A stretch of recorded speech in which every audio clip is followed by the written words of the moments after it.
Om Om Sadashiva-Samārambhām Sadashiva-Samarambham Shankaraचार्यमध्यमाम् Shankaracharya-Madhyamam Asmadacharya-Paryantam Asmadacharya-Paryantam Vande Vande Guru-Paramparam. Guru-Paramparam. Om Om Sahana Bhavatu Sahana Sahano Bhavatu Sahano Punaktu Punaktu Sahaviryam Sahaviryam Karavavahai Karavavahai Tejasvinavadhitamastu Ma Tejasvinavadhitamastu Ma Vidvishavahai. Vidvishavahai. Om Om Shanti Shanti Shanti Shanti Shanti. Shanti. Om Tat Sat. Om Namah Shivaya. Om Tat Sat. Om Namah Shivaya. So in the last class, we had talked about Nididhyasanam, and we had said that the jnanam that we gain through Shravanam and which we make firm through Mananam needs to be assimilated. And that assimilation takes place through Nididhyasanam. And we also said that Samadhi Abhyasa was one way of doing Nididhyasanam. Okay. Now, if you ask, what is assimilation? Which is a question a lot of people have. What exactly do you mean by assimilation? Because in Shravanam, what knowledge do you get? You get the knowledge Aham Brahma Asmi. Right? Now, Aham Brahma Asmi is the knowledge you get, and in Mananam, that knowledge is made firm in the sense that you have no more doubts about the fact that you are Brahman.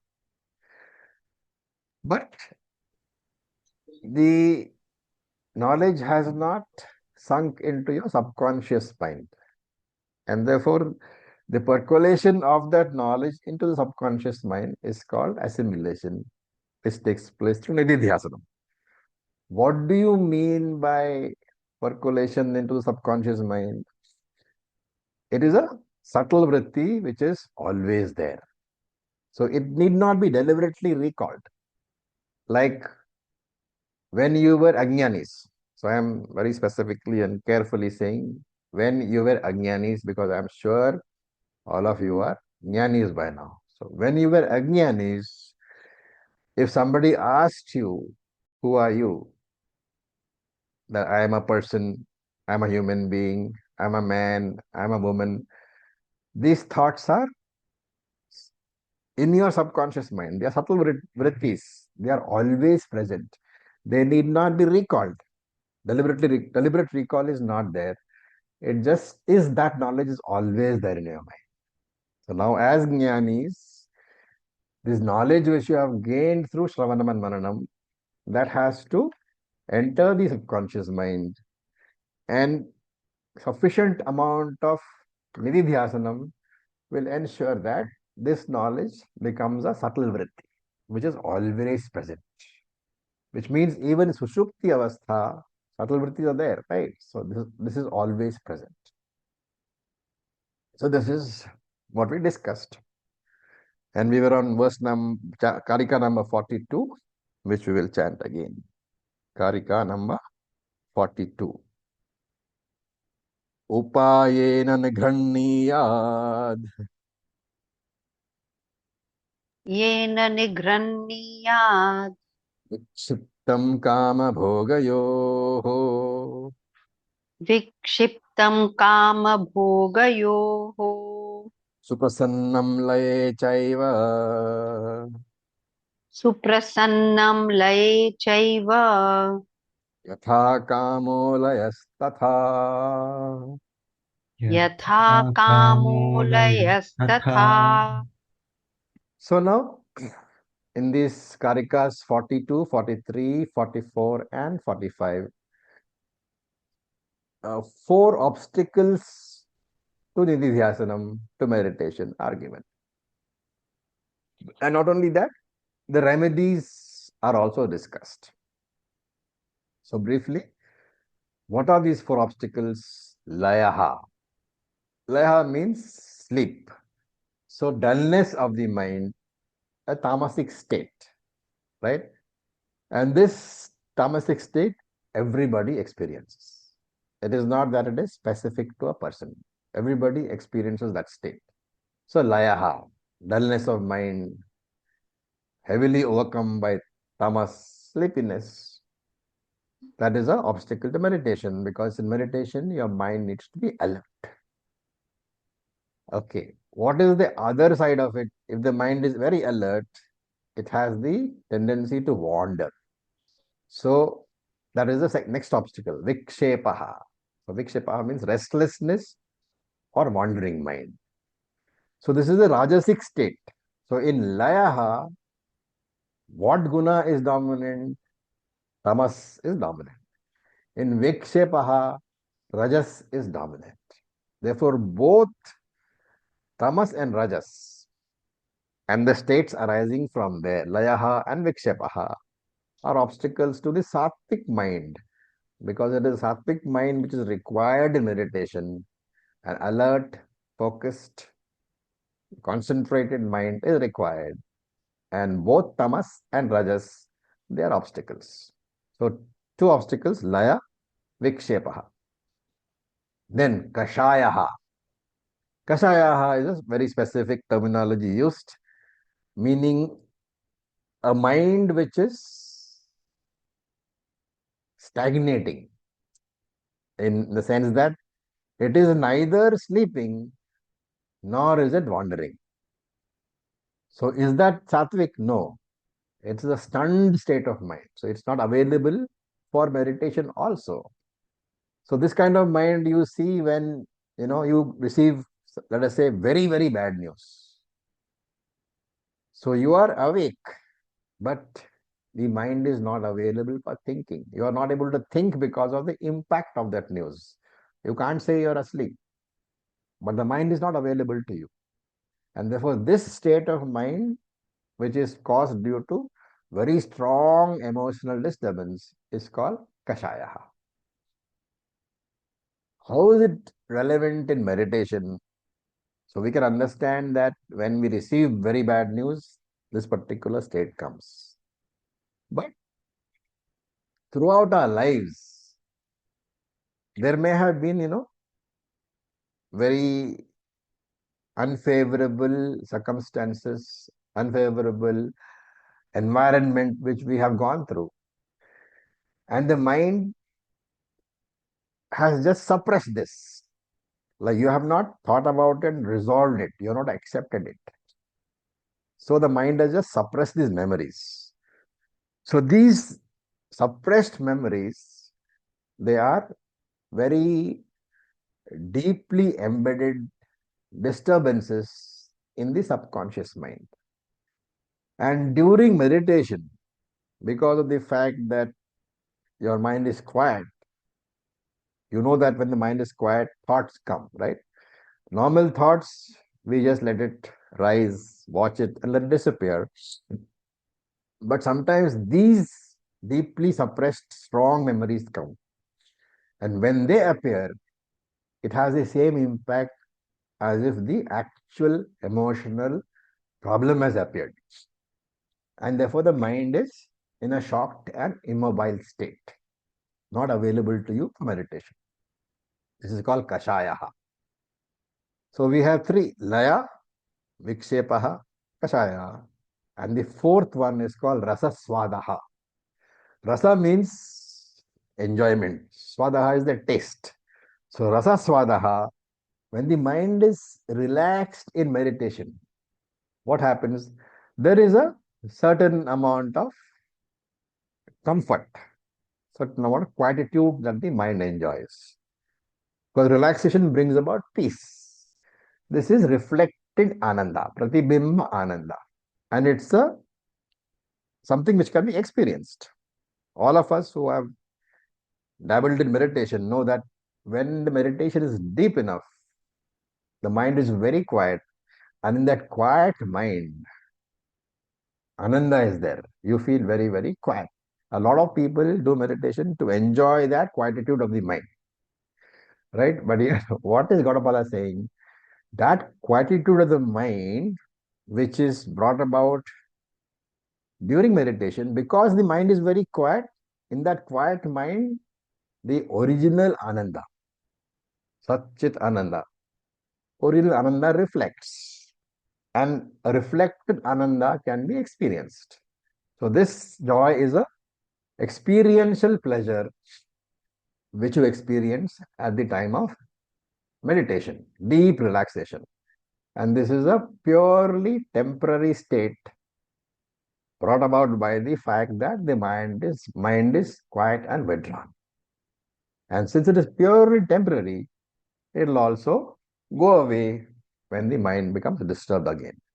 Therefore, it falls within samsara only.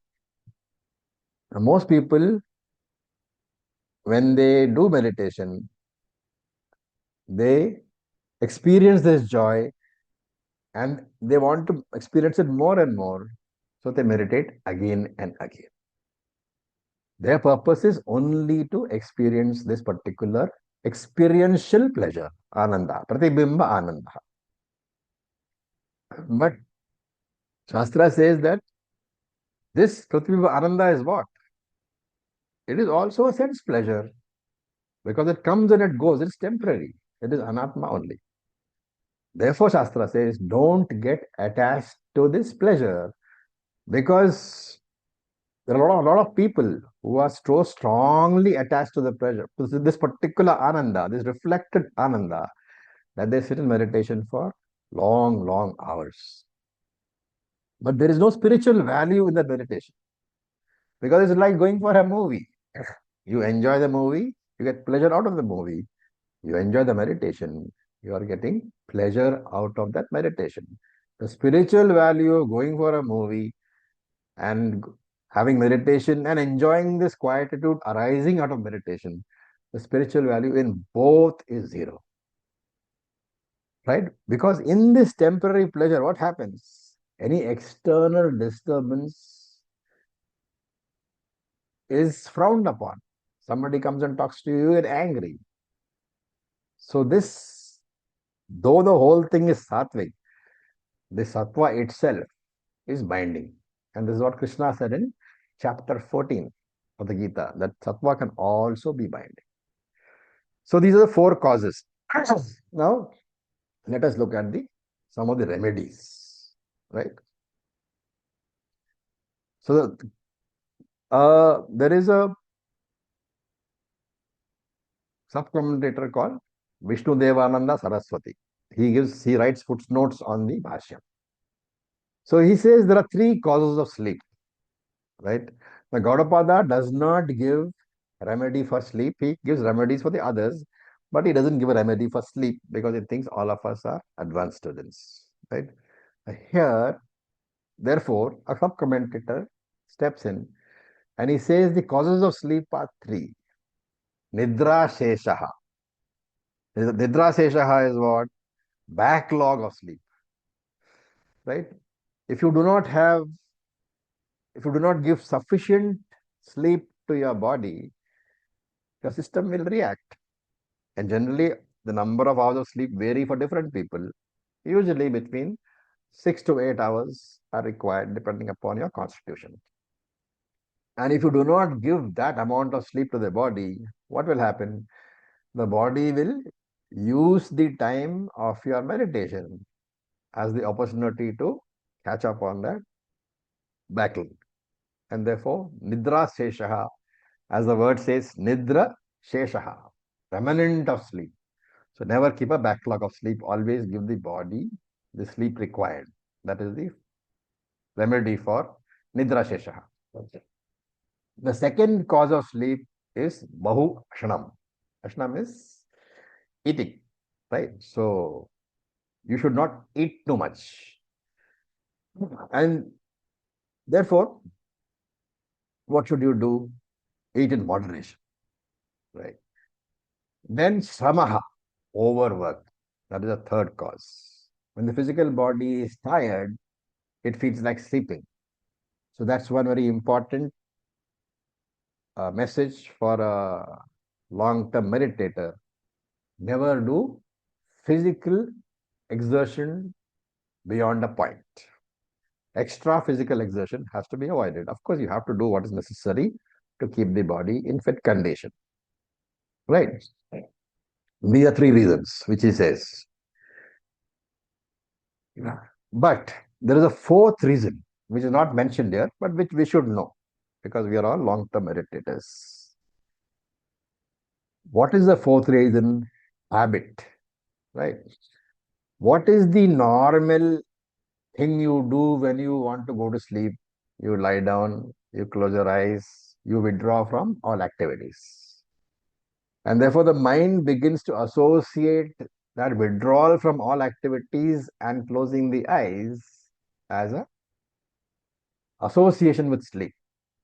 Therefore, when you sit for meditation, you are not lying down, but you are closing the eyes, you are withdrawing from all activities. So the mind can think that, okay, this is sleep time.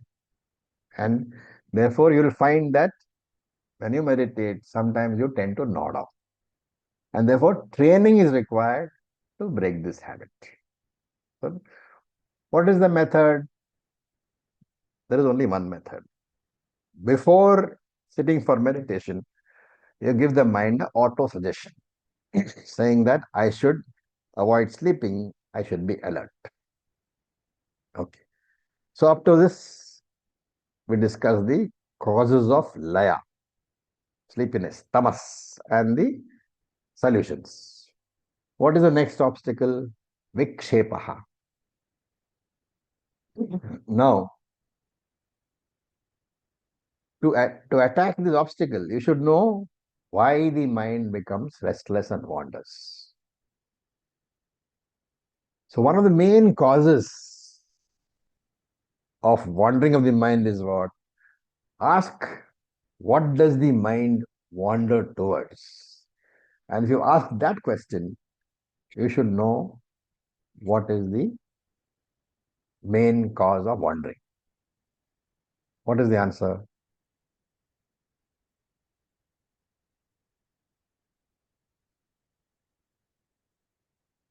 Anybody? Nature of the mind is such that it moves from one thought to the other. So we need to focus it. No, no. I'm saying what is the main.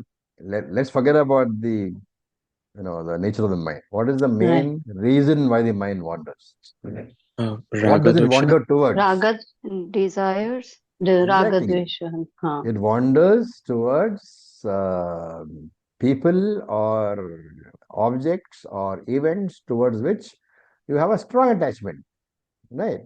If you like laddus very much, you will find laddus in your. If you like something else very much, you will find that in your meditation. So wherever there is strong attachment, the mind will wander.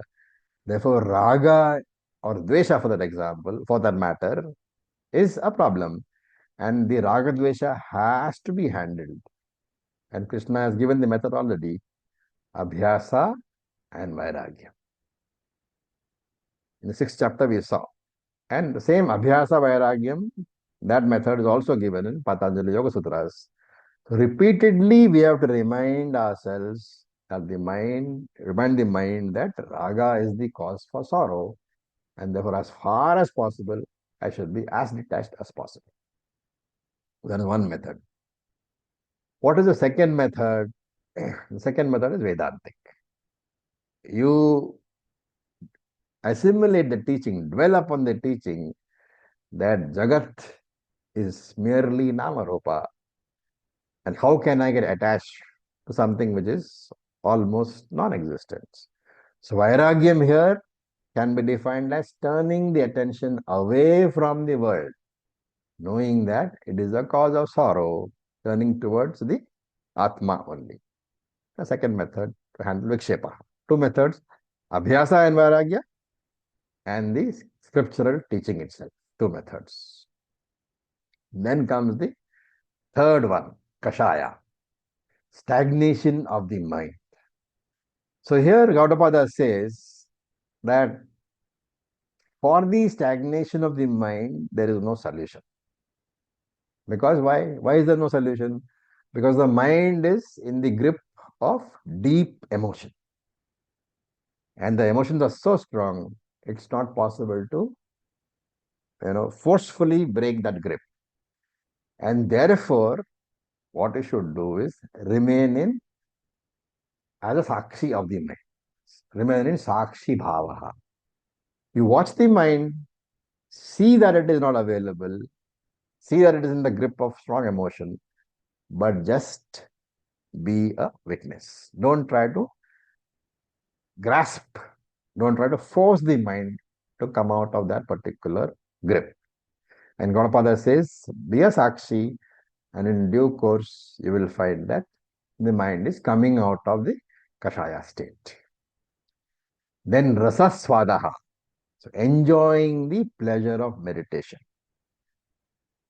One has to tell oneself that this pleasure has come and therefore it will go. It is only a temporary pleasure. It is anatma only.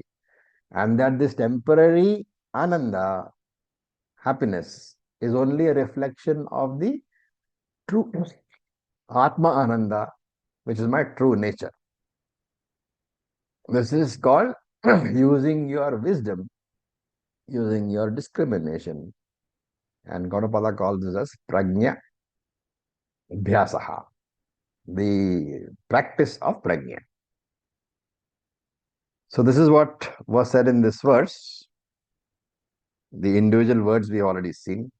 So we will look at verse Karika number 43 now. Please unmute yourself. We will chant.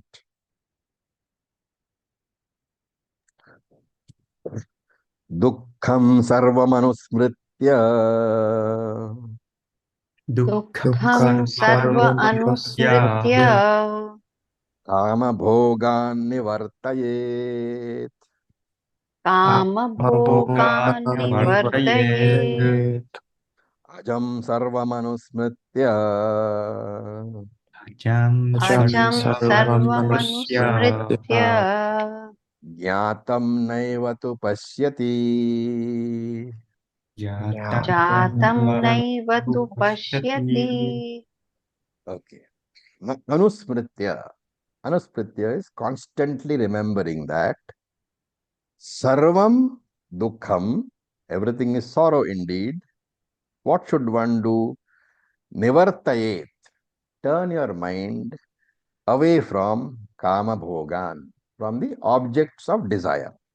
So that is the first line. Then anusmritya, constantly remembering that sarvam ajam, everything is ajam, birthless Brahman alone. What should happen? Jatam na eva tu pasyati. One should never see anything which is born, anything as being born. Okay, so let us see what it says.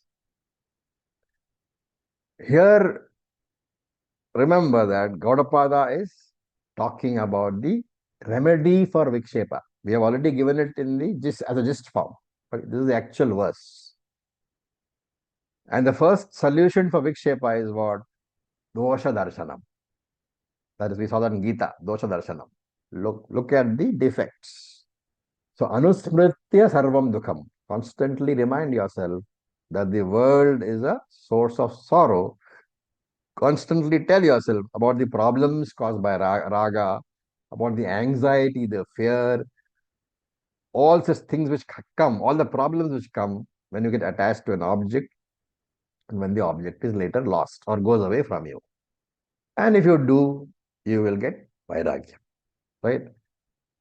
Now, those who have had the misfortune to lose people, when they go to the Shamshan Ghat, the graveyard, you feel a strong sense of detachment, right? Because there all these thoughts come. Oh, this man was also living, he is no longer there. This is all that life is. So there is a name for this, Samshana Vairagya. The Vairagyam which comes in a Samshan Ghat, in a graveyard.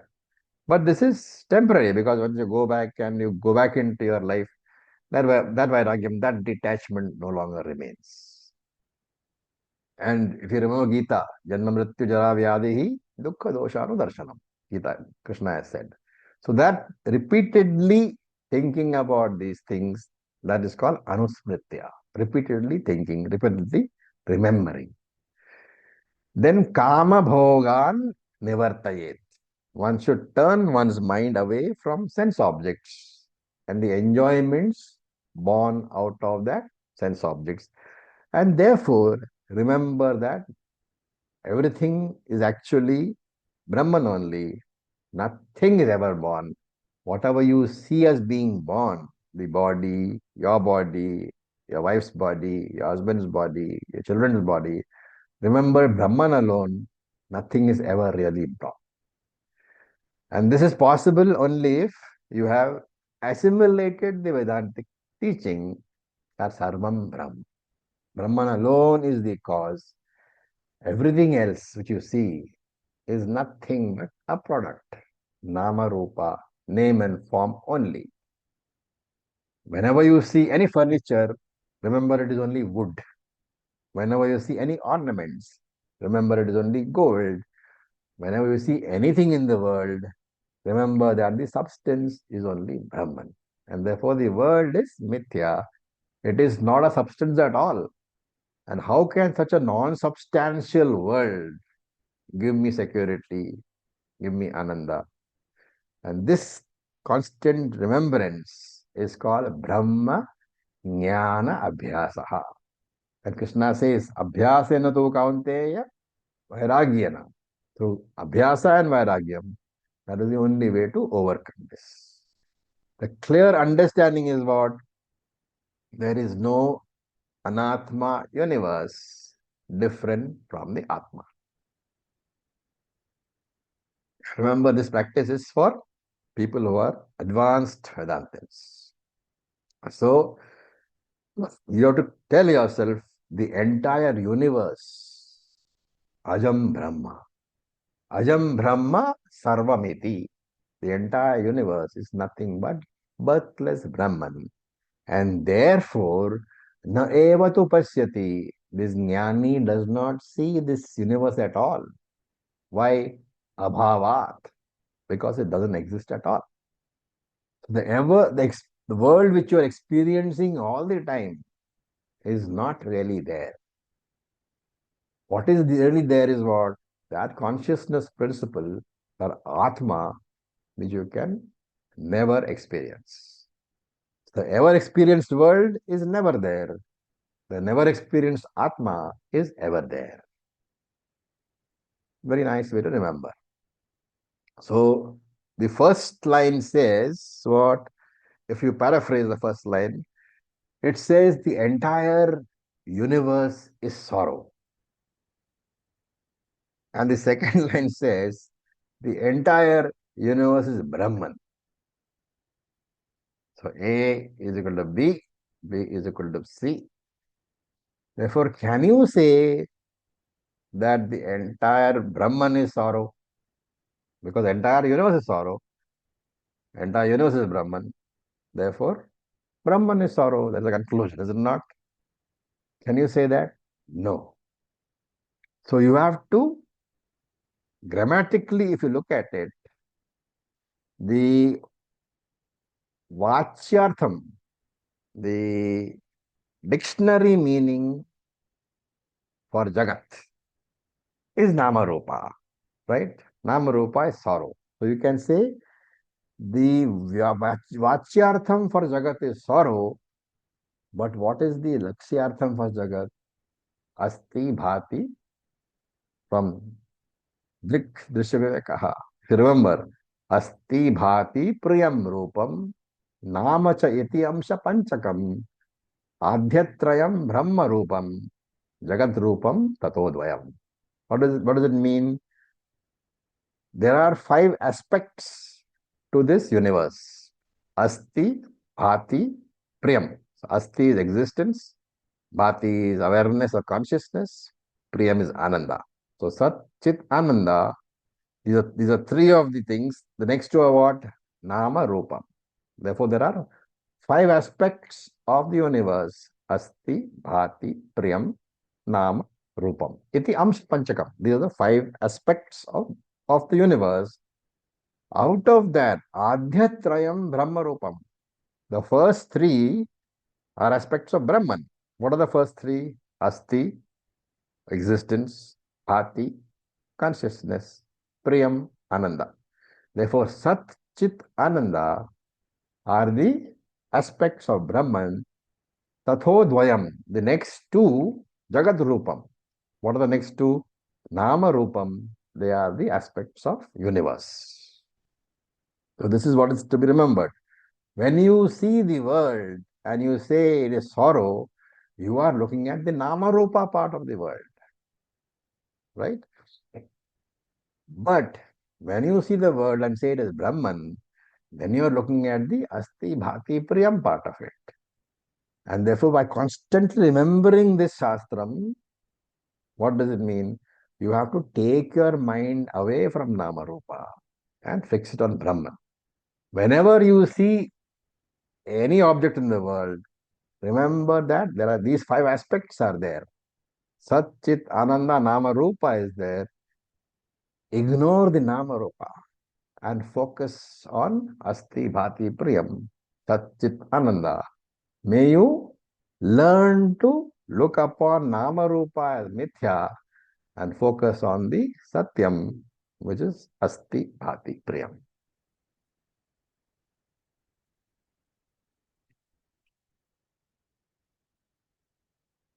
Okay.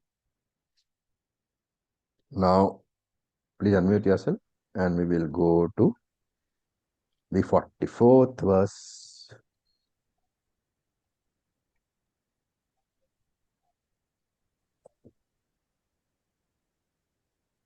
Lay Sambhodhaye Chittam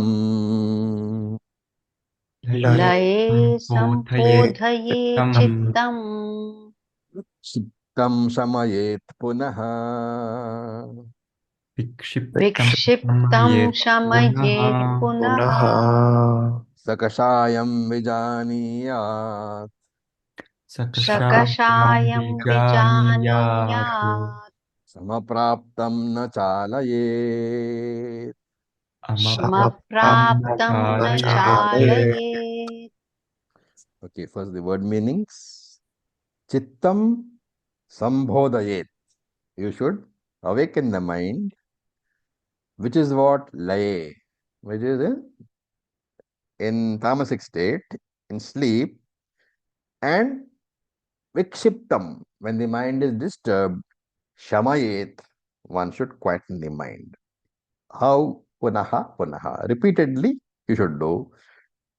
And vijaniyat, one should know sakashayam, that the mind which is in the state of sakashayam, na chalayet. One should know that the mind cannot be brought out of that state.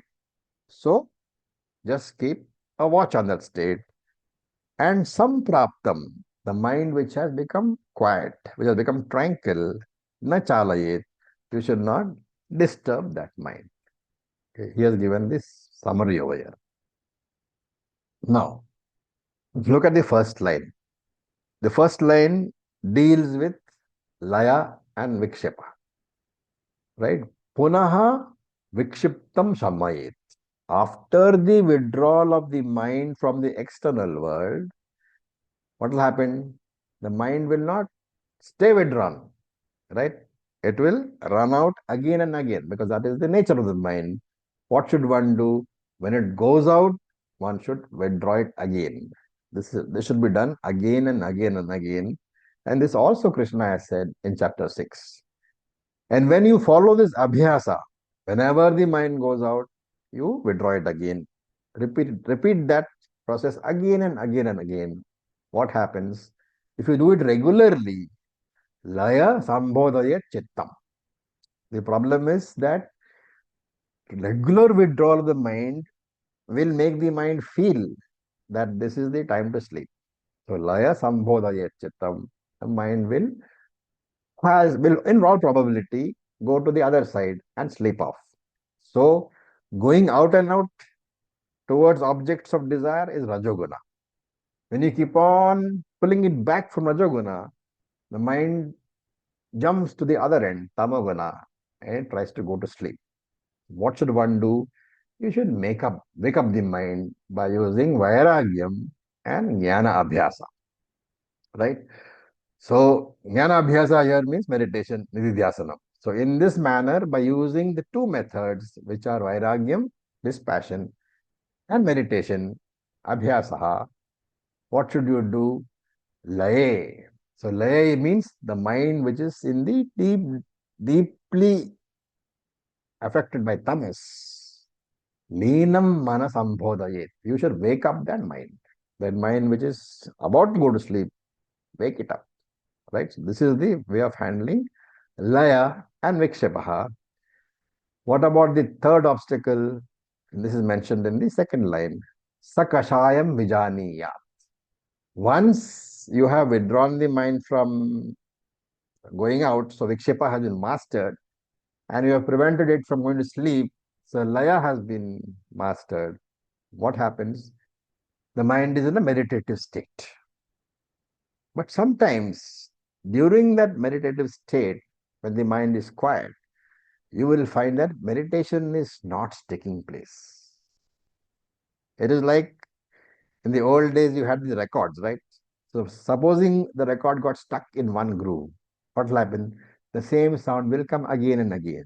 That needle doesn't move backwards, nor does it move forward. The purpose of playing the record is not being achieved. Similarly, the purpose of meditation may not be achieved in those cases where the quiet mind has led to a strong emotion being displaced from the subconsciousness. This strong emotion, it could be raga, it could be dvesha, previous memories, has got the mind as a hostage, and the mind is unable to withdraw, unable to meditate. The mind is withdrawn from the external world, yes, but it is not available for meditation. And there, why has it happened? Because you have tried to forcibly make the mind quiet, but the strong emotion is there. It has not been removed. And therefore, remember that vikshepa is only the effect of strong ragadvesha. But the ragadvesha is there. And therefore, if vikshepa has to be completely eliminated, you have to eliminate the cause, the ragadvesha. But if you force the mind to become quiet, the ragadvesha remains. Suppressed state, suppressed emotion remains. And the mind is in a state of non-availability for you. It is in a stunned state. This is kashaya avastha. Not sleepy, not restless, but not available for meditation or for Vedanta. So, this mind, and Shankara says, this mind along with its seed, right? Which means that emotion along with the ragadvesha, that has to be removed. And so he says, may you understand that this is the problem of the mind, and therefore you have to bring the mind out to an appropriate effort. What is the appropriate effort? Anandagiri writes, Viveka Darshana Abhyasena. You have to practice Viveka Darshanam. You have to practice the teaching. You have to remember the teaching. Watch the mind. And remembering the teaching that I am not the mind, and the mind does have problems, you keep, just wait. You witness the mind, and slowly, slowly you will find that that mind which has been held hostage by the particular strong emotion is now available to you. Now that you have got rid of laya, vikshepa, and kashaya, what happens? The mind becomes available for nididhyasanam. And this is what he says in the last part of this Karika, sampraptam na chalayet. When the mind has quietened down, sampraptihi, atmajnanam. It is focusing on the knowledge only, on the scriptural knowledge only. Na chalayet. Make sure that it does not wander again. Make sure that it does not go towards any anatma objects. Focus only on atma vritti, aham brahma asmi.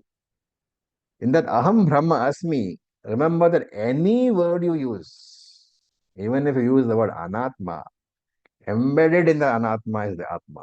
Any descriptive word you use, the final perception of that word should be I, right? For example, when you use the word pot, what happens? The word begins with me but ends in the pot object. What is the difference when you use the word Atma? The word Atma begins with me but ends in me only. There is no object different from me.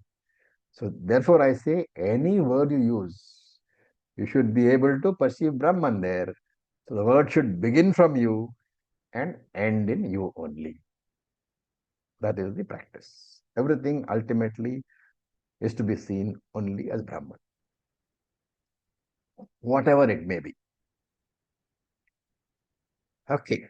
Any questions so far?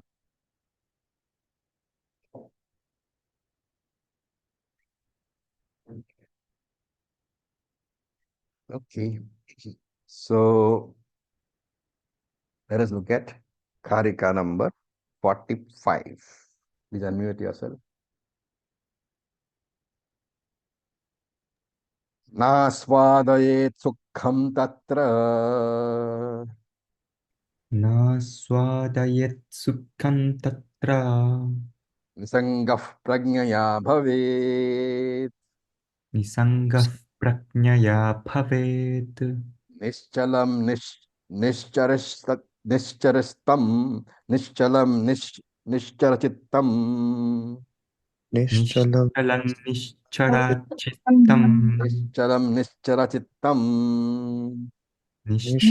निश्चरचित्तम् एकीकुर्यात् प्रयत्नतः एकीकुर्यात् प्रयत्नतः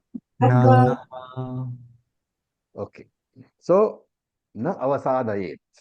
One should not enjoy this taste, tatra sukham, of happiness at that time. So, at the time of happiness, at the time of meditation, there will be a reflected ananda. One should not hang on to that taste, but nisanga bhavet. One should detach oneself from that reflected ananda, from that temporary peace. One should withdraw. How? Prajnaya, through the use of the discriminative faculty, and prayatnataha, through effort. What should one do? Nischalam chittam eki kuryat nischarataha. When the mind goes out, nischarataha, eki kuryat, one should bring it back, nischalam, and unite it with the tranquil mind. So, this is the fourth obstacle, rasa aswadaha, enjoying the peace coming out of meditation. In meditation, the mind is quiet, and therefore the three vrittis, priya, moda, pramodaha, which are found in which kosha? Anandamaya kosha. These three vrittis are manifesting, and in those three vrittis, you will find the ananda reflecting. Remember that priya, moda, pramoda are anandamaya kosha vrittis. Therefore, this ananda is also kosha ananda only. It is anatma ananda only. It is not the original ananda. And Gaudapada says, this attachment to this ananda will be an obstacle for your progress, and you have to avoid. So once you detach yourself from that ananda, what will happen? Nischalam. The mind will become quiet. But when it becomes quiet, what happens? Chittam nischarataha. It will turn outwards again. Because rajas will be there. Even if you have managed to make the mind quiet, rajas is dormant. It will come, it will manifest, and the mind will go out again. What should you do? Eki kuryat prayatnataha. One should restrain it again by effort. And what should one do? Eki kuryat. One should make it focus on the eki, on the atma itself. And this is what Krishna has also said. Yato yato nischarati manas chanchalam asthiram Tatastato niyame tad atmanyeva vasham naye. Gaudapada has borrowed this idea from that particular verse. So, for the Vedantic meditator, Shankara says, for the Vedantic meditator who is practicing Nididhyasanam, remember that whatever happens, happiness is born. Yat sukham jayate. Whatever happiness is born at the time of meditation. Jayate is an important word. It indicates being born, coming. And therefore, what is born must die. What comes must go. Therefore, it is Pratibimba Ananda, reflected Ananda, not Atmananda. And therefore, he says, Tat, from that Pratibimba Ananda, na aswadayet. One should not get attached to that Ananda. One should not be carried away by the Ananda. And you should not develop raga, attachment for the Pratibimba Ananda. Then what should you do? Nissangaha, nisprahaha. Do not be attached to it. How? Prajnaya. So Prajnaya, Shankara says, Viveka Buddhaya, using discrimination. And what is this discriminative thought that I will use? That any happiness which is arising due to this kosha, it is due to avidya only, it is due to adhyasa only, and therefore it is mithya only. It is temporary, it will go away. Therefore, Shankara says, restrain your mind from attachment to that ananda. And you can use the various solutions suggested. Make efforts to focus the mind on the Atma, which is Tat, Chit, and the Atma, saying that the mind should entertain only thoughts about the Atma, because this reflected Ananda is Anatma. And if you are attached to that, you are focusing on Anatma alone. Okay. Now the 46th verse, we will chant. Yada naliyate chittam Yada naliyate chittam cha vikshapyate punaha na cha vikshapyate punaha aninganamanaabhasam Ninganamanabhasam aninganamanaabhasam nishpannam brahma tattada. Nishpannam nishpannam Brahma brahma Tattada tattada. So, yada naliyate chittam. When chittam naliyate, when the mind does not sleep, and not only that, na cha vikshipyate punaha, when it is not disturbed again. So two conditions are there. When the mind has been pulled away from sleep and is not disturbed. So neither tamas is affecting the mind, controlling the mind, nor rajas is controlling the mind. Tada.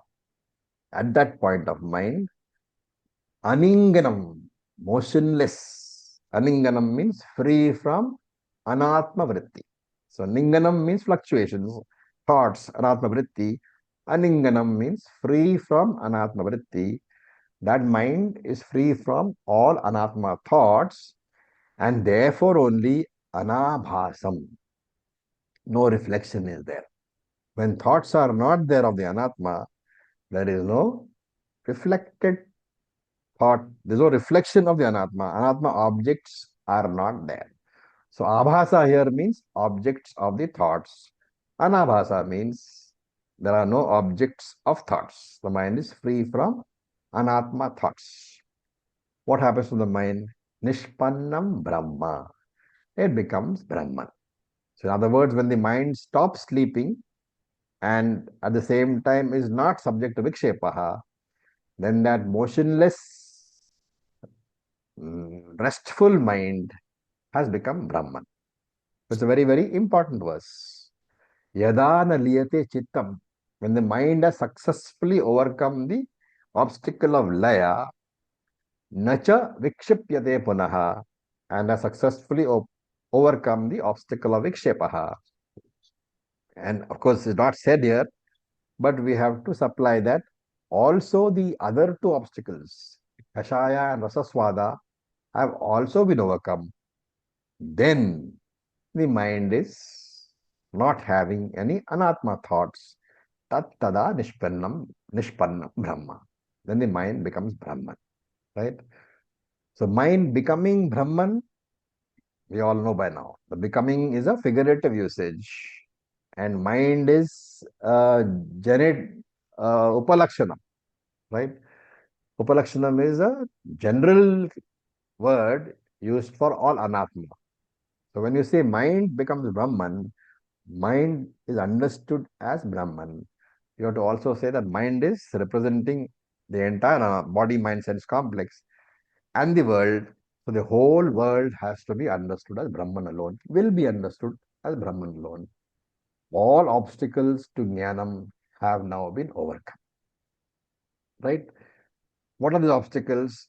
We have seen before. There are four types. Pramana Asambhavana. The first obstacle is about the right interpretation of Shastra. What am I understanding from Shastra? Is it Dvaita? Is it Vishishta Dvaita? Is it Advaita? This is the right interpretation. That should be there. Then Prameya Asambhavana. I know what Shastram tells me, but when Shastram tells me Tattvamasi, I am not convinced. How can I be Brahman? So there are some logical doubts. Mananam will eliminate logical doubts. Shravanam will eliminate Shastric doubts. So Pramana Asambhavana is eliminated by proper Shravanam. Prameya Asambhavana is eliminated by proper Mananam. Then there is a Viparita Bhavana, which is all the vasanas which are present, which, because of which I don't enjoy the benefits of the jnana, right? These appear in the form of jiva bhava, that I am the jiva. So this has to be brought down. So these three are the pratibandha, the obstacles which can be visualized, which can be seen. Then the fourth obstacle which we don't know is adrishta pratibandha, that is the vasanas from the previous janma. And since the papam of previous janma cannot be seen, is adrishta, it can be addressed only by adrishta solution, which is what? Punyam. The solution is therefore nirguna brahma upasana, a karma which will produce adrishta punyam. When all these four obstacles have been addressed, that upasana which you do to generate the punyam will be converted into aparoksha jnanam. And this is what is being said in this verse. So Shankara does not explain this. He assumes that all of us are advanced students. We don't need any explanation. So yatho uktena, he says, yes, yatho ukta upayena, by using the upayas to handle the obstacles. Which are the upayas? Vairagyam and abhyasa. He says the mind is kept disciplined, which means what? Freed from laya, vikshepa, kashaya, and rasaswadaha. And therefore, this mind does not fall asleep during meditation, nor does it wander again to sense objects. The mind is therefore achalam, not flickering, like the flame which is protected by a cover.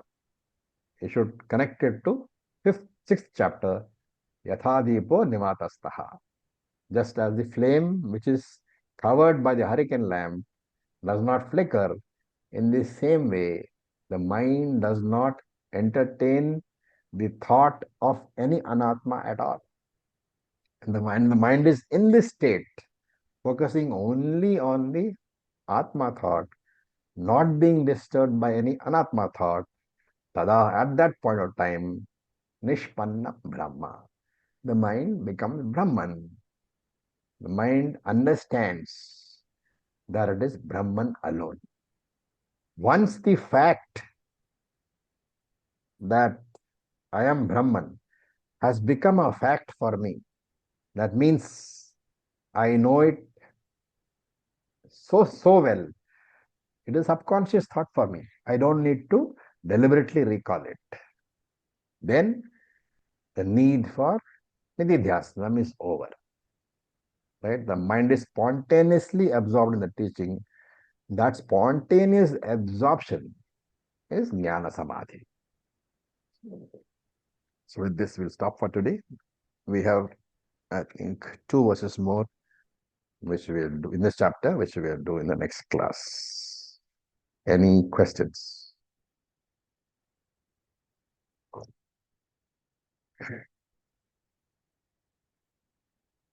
It's very, very heavy, but with sufficient amount of revisions, it should become clear.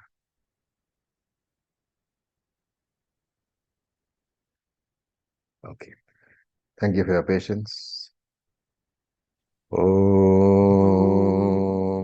Purnamadav Purnamidam Purnat Purnamudachyate Purnamudachyate Purnasya Purnamadaya Purnam Eva Vashishyate Evavashishyate. Om Om Shanti Shanti Shanti Shanti Shanti. Om Shanti. Tat Sat. Om Namah Shivaya. Thank you for your patience. Shivaya, thank Om you. Tat Sat. Thank you, Thank you. Acharya Ji.